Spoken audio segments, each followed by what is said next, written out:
जो भारत जोड़ो न्याय यात्रा है, नागालैंड में वो आज उनकी एंट्री हो चुकी है। मैं ये सवाल भारत जोड़ो यात्रा के दौरान भी कांग्रेस नेताओं से पूछता था कि इस यात्रा का चुनावी हासिल क्या है। हर यात्रा या इस तरह के मूवमेंट या इस तरह के कैंपेन या मुहिम या जो भी इसको कह ले, बदलाव के लिए, सियासी बदलाव के लिए, सामाजिक बदलाव के लिए, जो भी, उसका कहीं न कहीं पैमाना चुनाव होता है। मैं ये समझना चाह रहा हूं, चूंकि अब चुनाव बिल्कुल नजदीक है, तो इस यात्रा का टेक अवे, इस यात्रा से हासिल कांग्रेस को क्या लग रहा है होने जा रहा है, जो इतनी लंबी यात्रा है? मैं दो बातें कहूंगी और ये बातें कहनी जरूरी है। हम एक राजनीतिक दल हैं और हम बिल्कुल चुनाव पे कंसंट्रेट करते हैं। हम चुनाव जीतने के लिए लड़ते हैं। हम जो बातें कहते हैं वो बिल्कुल चुनावी संबंधित होती हैं, राजनीतिक बातें होती हैं। लेकिन इस सबके बीच एक राजनीतिक दल की एक और भूमिका होती है, और वो भूमिका है कि अगर इस देश में कुछ गलत हो रहा है, अगर कहीं अन्याय हो रहा है, अगर कहीं असंवैधानिक चीजें हो रही हैं, अगर कहीं एक तबके के साथ गलत हो रहा है, अगर कहीं शोषित वंचितों का और शोषण हो रहा है, तो उसके खिलाफ उठ खड़ा होया जाए। कई बार राजनीतिक नफा नुकसान से ऊपर भी हमारी जिम्मेदारी होती है, जो पब्लिक लाइफ पे लोग हैं, जिसमें मैं आप लोगों को भी इंक्लूड करती हूँ। आप बहुत सारी ऐसी चीजें दिखाते हैं जो मेन स्ट्रीम मीडिया नहीं दिखाता है। क्यों दिखाता है? क्योंकि आप पब्लिक लाइफ का एक हिस्सा है। मीडिया का जो स्तंभ है वो पब्लिक लाइफ का हिस्सा है। खैर, तो मेरा अपना मानना है कि भारत जोड़ो यात्रा का हमें बहुत प्रभाव मिला। भारत जोड़ो यात्रा कर्नाटक से गुजरी, भारत जोड़ो यात्रा तेलंगाना से गुजरी, भारत जोड़ो यात्रा राजस्थान से गुजरी, जहां पर हमें पक्ष में रहते हुए सबसे ज्यादा सीटें हासिल हुई। ये अलग बात है कि हम सरकार नहीं बना पाए और मेजॉरिटी मार्क से रह गए। लेकिन भारत जोड़ो यात्रा का बहुत बड़ा एक प्रभाव ये था कि लोगों को ये विश्वास है कि कोई तो है जो हमारी बात सुन रहा है। मेरे लिए मणिपुर की वो 4 या 5 महिलाएं जो राहुल गांधी जी के साथ बैठकर एक टेबल पर, अगर आप उसका विजुअल दिखा सके, उनके यूट्यूब चैनल पर आज ये वीडियो गया है, जो अपनी वेदना, अपनी कहीं ना कहीं ये अविश्वास है कि इस देश को फर्क ही नहीं पड़ रहा है। हम उनको they are our brothers and sisters कहते हुए नहीं थकते। उनकी टो कौन ले रहा है? उनकी उनकी तकलीफों का अंदाजा कौन ले रहा है? मुझे ऐसा लगता है कि ऐसे में कहीं पर खड़े हो जाना उनके साथ बड़ी बात है। नागालैंड, आप मणिपुर, नागालैंड, मेघालय, उन लोगों को लगता है कि वो उस देश का हिस्सा ही नहीं है। सिर्फ ये कह देना कि हमने फलानी रेल बना दी, हमने ये कर दिया, ऐसे थोड़ी हिस्सा होता है। मणिपुर जल रहा है। मिजोरम में देखिए ना, भाजपा का वोट शेयर आधा हो गया। क्यों आधा हो गया? क्योंकि मिजोरम लोगों को लगता है कि अगर मणिपुर में गलत हो रहा है तो भारतीय जनता प्रधानमंत्री नहीं आए, उनको नहीं फर्क पड़ता है। वो विदेशी दौरे करते रहे, उनके पास 2-2 हवाई जहाज है 8-8 हजार करोड़ के, लेकिन वो नहीं आना चाहते थे।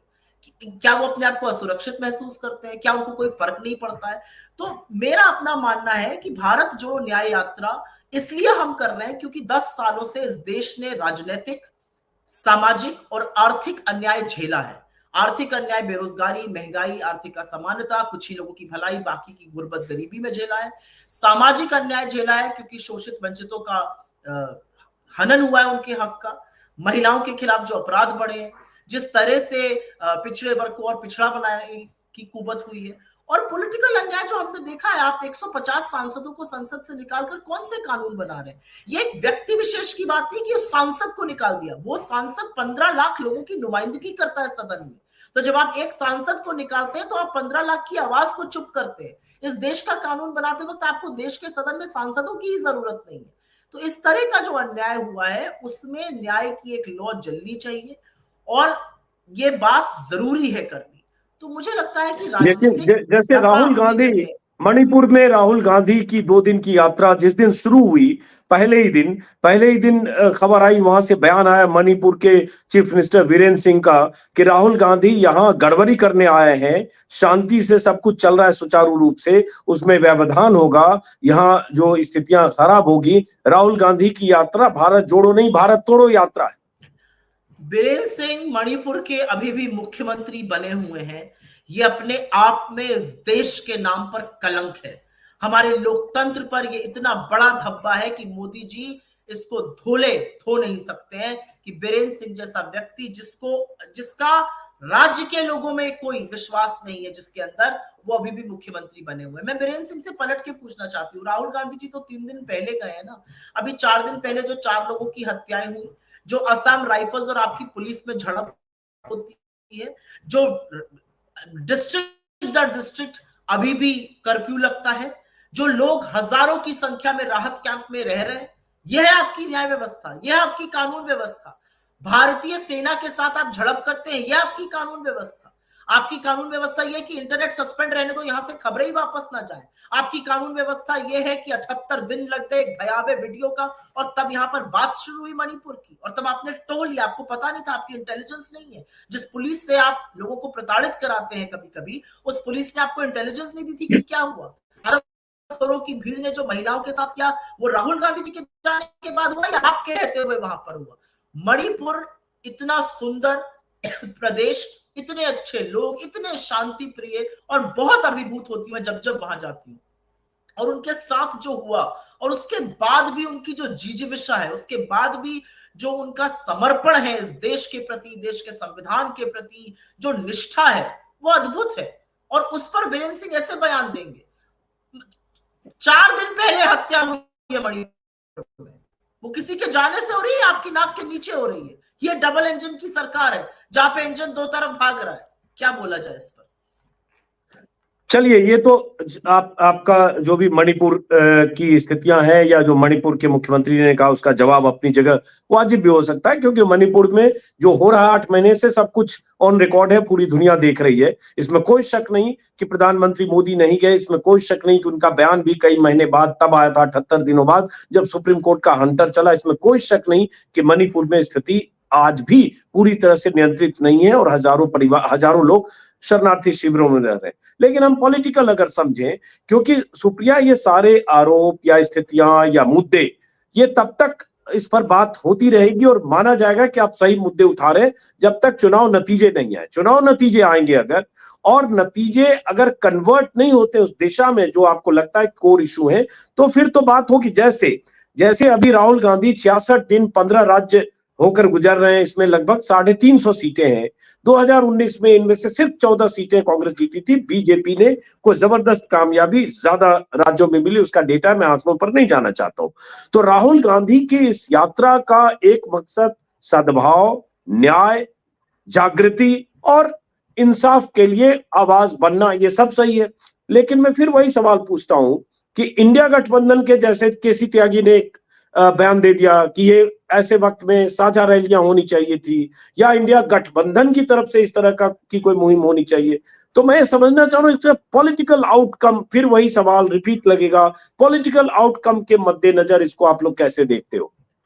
देखिए, मैं 2 चीजें कहूंगी अजीत भाई। ये जो आपने बात कही ना कि जब तक आप जीतेंगे नहीं कोई मतलब नहीं है, मोटा लब्बो लबाब उस बात का ये था। क्योंकि हम हार गए तो ऐसा तो नहीं है कि देश में बेरोजगारी नहीं है, हम 3 राज्य हार गए। क्योंकि हम हार गए तो ऐसा तो नहीं है कि इस देश में लड़कियों का शोषण नहीं हुआ, और सबसे डेकोरेटेड एथलीट्स का। क्योंकि हम हार गए तो ये नकारा तो नहीं जा सकता कि बड़े बड़े खिलाड़ियों ने अपने पद्मश्री और अपने खेल रत्न वापस कर दिए। क्योंकि हम हार गए तो इसका ये मतलब तो नहीं है कि महंगाई चरम सीमा पर है और अब तो होलसेल प्राइस इंडेक्स भी ऊपर उछाल भाग रहा है। तो क्योंकि हार गए तो मूल मुद्दे थोड़ी खत्म हो जाएंगे, और इसका ये मतलब थोड़ी कि हम मुद्दे नहीं उठाएंगे या हम कुछ करेंगे नहीं, हम हाथ पे हाथ धरे बैठे रहेंगे। तो ये देश जो है वो एक ही व्यक्ति के मन की बात सुन के उकता चुका है, अपनी बात सुनाना चाहता है। तो क्योंकि हम हार गए तो क्या इस देश की बात भी नहीं सुनी जाएगी? और भारत जोड़ो यात्रा या भारत जोड़ो न्याय यात्रा एक पहल है, एक मुहिम है, एक कोशिश है कि लोगों की बात सुनी जाए, लोगों की बात को उन प्लेटफॉर्म्स पर, सदन पे या सड़क तक पहुंचाया जाए जिनकी आवाज नहीं सुनाई दे रही है, जिनकी आवाज ना मीडिया सुना रहा है, ना सत्तारूढ़ दल सुना रहा है, ना सरकार सुना रही है। चलिए सुप्रिया, बहुत बहुत शुक्रिया। ऐसी बातचीत हमारी होती रहेगी, और जाहिर है चुनाव अब 3 महीने बाकी हैं, देखते हैं चुनावी रणनीति में कौन पार्टी क्या करती है, गठबंधन। हाँ, जाते जाते एक सवाल, चूंकि आप मीडिया टीम की अहम हिस्सा है, ये सीट शेयरिंग को लेकर कयास लगाए जा रहे हैं, अब फाइनल होगा जनवरी के पहले हफ्ते में, दिसंबर के आखिरी हफ्ते में। अब जनवरी के 2 सप्ताह बीत गए, तीसरा सप्ताह शुरू हो गया। कुछ इसके बारे में जानकारी है कि कब तक कुछ कहानी बन जाएगी? मुझे ऐसा लगता है कि सीट शेयरिंग की चर्चाएं हो रही हैं, लगातार मीटिंग्स हो रही हैं, सब चीज मीडिया में आनी जरूरी नहीं है और सब चीज सार्वजनिक रूप से होती नहीं है।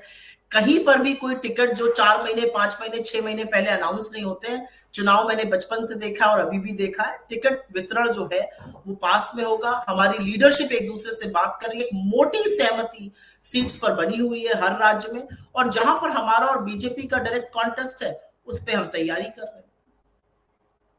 बहुत बहुत शुक्रिया सुप्रिया श्रीनेत, हमसे बात करने के लिए बहुत बहुत शुक्रिया, मेरी तरफ से भी, दर्शकों की तरफ से भी शुक्रिया। धन्यवाद। नमस्कार।